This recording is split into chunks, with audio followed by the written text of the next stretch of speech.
London থেকে Paris অথবা Paris থেকে লন্ডনে যেই ইউরোস্টার ট্রেনটি ছেড়ে আসে সেটি আজকে সকাল থেকেই বন্ধ রয়েছে, কারণ প্যারিসের কাছাকাছি রেলওয়ে ট্র্যাকে, মানে এই ইউরোস্টারের রেলওয়ে ট্র্যাকে দ্বিতীয় বিশ্বযুদ্ধের একটি বোমা উদ্ধার করা হয়েছে।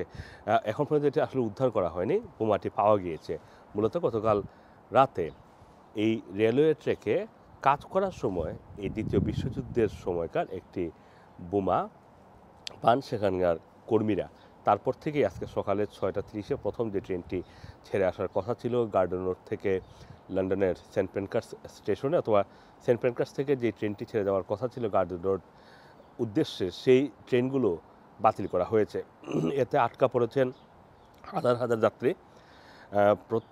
এই গার্ডেন রোড স্টেশন থেকে প্রত্যেক বছর প্রায় 214 মিলিয়ন প্যাসেঞ্জার যাতায়াত করেন ইউরোপের বিভিন্ন দেশে। এর মধ্যে উল্লেখযোগ্যভাবে এই ইউরোস্টারের সার্ভিসটি নেন। আপনারা জানেন যে লন্ডন থেকে ইউরোস্টারের মাধ্যমে 1 ঘন্টার কিছু সময়, মানে 1 ঘন্টার বেশি কিছু সময় নিয়ে প্যারিসে পৌঁছে যাওয়া যায়।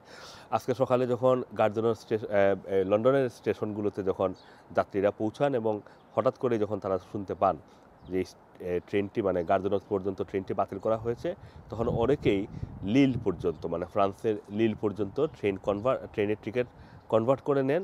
কিন্তু লিল থেকে অনেকেরই আবার প্রায় 2000 ইউরো খরচ করে ট্যাক্সি দিয়ে প্যারিস পর্যন্ত পৌঁছাতে হয়েছে। সেই বোমাটি যে সেটি সক্রিয় বোমা নাকি নিষ্ক্রিয় বোমা এটি এখন পর্যন্ত বলা হয়নি। এটি উদ্ধারের সর্বশেষ খবর এখন পর্যন্ত পাওয়া যায়নি। রেলওয়ে স্টেশনের পক্ষ থেকে অথবা ইউরোস্টারের পক্ষ থেকে এখন পর্যন্ত আনুষ্ঠানিক কোনো বক্তব্য দেওয়া হয়নি। Assam Masum, Rana TV, London.